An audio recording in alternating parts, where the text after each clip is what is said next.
Дамы, всем добрый день! Сегодня мы продолжаем наше путешествие по выставке «Шедевры лоскутного шитья». И сейчас вы познакомитесь с мастерицей из Якутии, руководителем студии Ульяной Егоровной Мироновой. Мастер. Здравствуйте, я Ульяна Миронова. Приехала из города Мирного, республики Саха-Якутии. И в столь масштабном форуме «Шедевры лоскутного шитья» я представляю работы своей студии «Уран», что значит «умелые руки». Представляю триптих, который называется «Мой мирный». И посвящен этот триптих городу нашему Мирному, откуда началась алмазная эпопея всей нашей России. Вот это вот алмазные ворота нашего города, это символ, стилизованные изображения якутского летнего жилища Ураса, которые делали раньше с бересты. А тут у нас вот такое стоит въездной знак перед нашим въездом в наш город Мирный. Ну и тут, конечно, изображение алмаза. А вот левая часть нашего триптиха – лиса-дарительница. Почему лиса-дарительница? Потому что вся алмазная эпопея началась именно с лисы. Причем тут лиса, можете вы спросить? А вот так вот в 1950 каком-то году, у нас в 1955 году началась история нашего алмазного города, а история вот началась с того, что геологи под поваленной лиственницей нашли нору лисы. А вот в почве, которую лиса оттуда вырыла, они определили, что это кимберлитовая порода, содержащая алмазы. Поэтому у нас вот именно с лисы начинается история нашего города. Хочу свои 5 копеек внести в ваш разговор, потому что я в свое время, когда была еще молодой, я работала на Вилюйской ГРЭС. Мы строили Вилюйскую ГРЭС для добычи алмазов, которые нашлись вот, в город Мирный. Это на выставке. Вот что значит выставка объединяет людей. Как вас зовут? Меня зовут Рима Ивановна. Очень приятно. А я Ульяна. Мы из города Мирного У приехали. меня сын родился в Чернышевском. Третья часть нашего триптиха называется «Таежный певец». Это царская птица глухарь, украшение нашей якутской тайги. И вот почему глухарь?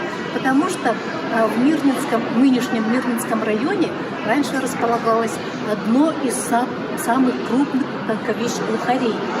А у наших предков таковище глухарей считалось предметом торга, было предметом торга. Почему? Потому что во время своего такования глухарь впадает в своеобразный транс и ничего не видит, ничего не слышит. В это время ничего не стоит охотнику подкрасться, добыть себе пропитание для всей семьи. Поэтому таковище и было предметом торга. Наша работа «Рассвет над Вилюем». Вилюй – это самый крупный приток нашей великой сибирской реки Матушки Лены. Моего аласа скромные цветы. Раньше наши предки жили по аласам. Алас – это такая круглая поляна в лесу, и у каждой якутской семьи был свой алас, куда они приезжали со всем семейством на лето, на пастбище. Ну вот это такая работа совсем другого плана, но это в память о замечательной, чудесной Японии. Когда я была на фестивале в Японии, наши подруги из Японии подарили такие красивые кусочки, лоскуты ткани. И на память об этой поездке я шила вот эту работу и назвала ее «В тени цветущей вишни». Это первая наша попытка освоить технику вышивки со шпал.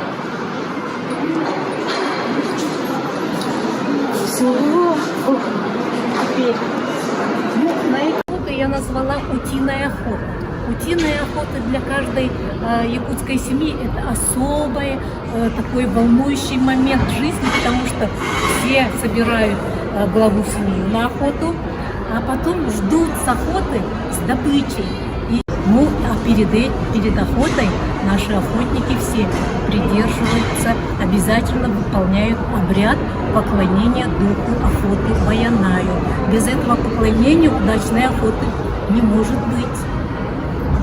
Ну, а дальше наш северный олень.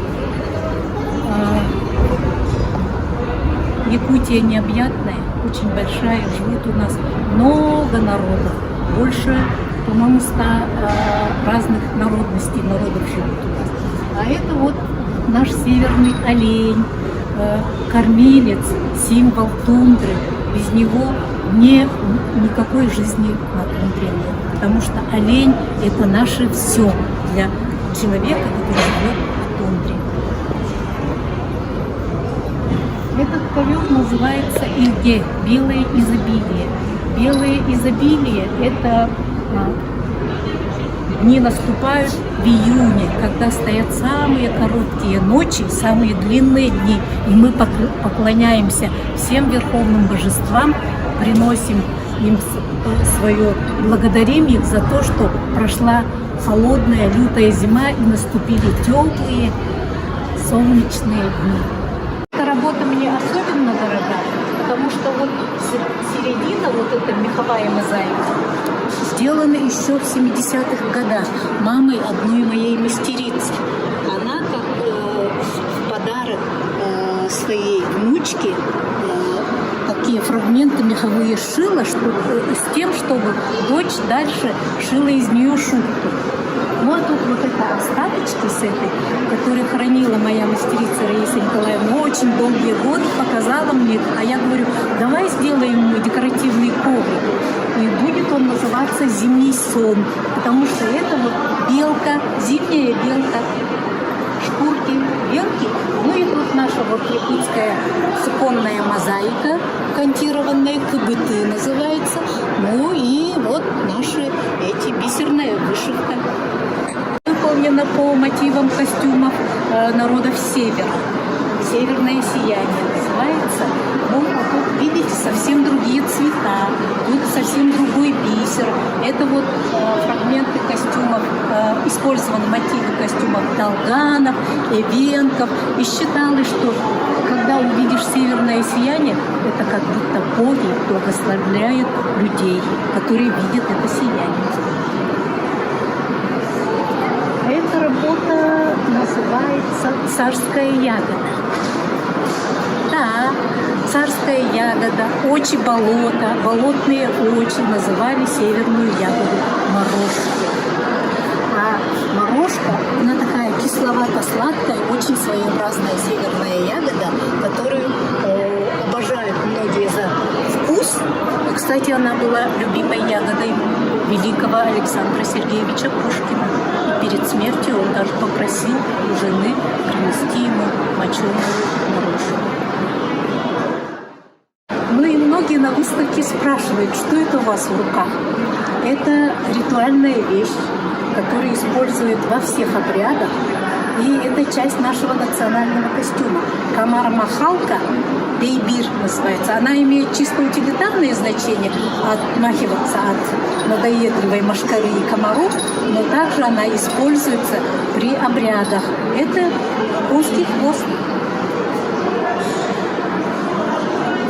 Многие обращают внимание на наши якутские сережки. И хочу рассказать, что мы очень любим серебро якуты, потому что мы зимой у нас много месяцев на небе белое солнце. И вот матовый блеск серебра особенно любим якутскими женщинами. Еще считается, что звон серебра около ушей, он охраняет женщину. И когда женщина во всех своих украшениях, нагрудных, на спинных украшениях идет, великолепную, роскошную женщину должно быть сначала слышно, только потом видно. Звон серебра, который ее сопровождает, это ее охранная грамота от всякой нечисти. Ну и завершении своей маленькой такой экскурсии хочу сказать, мы так счастливы, так рады, что нам выпала большая честь представить творчество мастериц нашего города, моей студии «Уран» на таком грандиозном мероприятии, как «Шедевры лоскутного шитья» в Центральном выставочном зале «Манеж». Нашему счастью нет предела. Я всем вам желаю добра, счастья, здоровья. Приезжайте к нам в Якутию, в наш далекий северный край. Знакомьтесь с нашей культурой.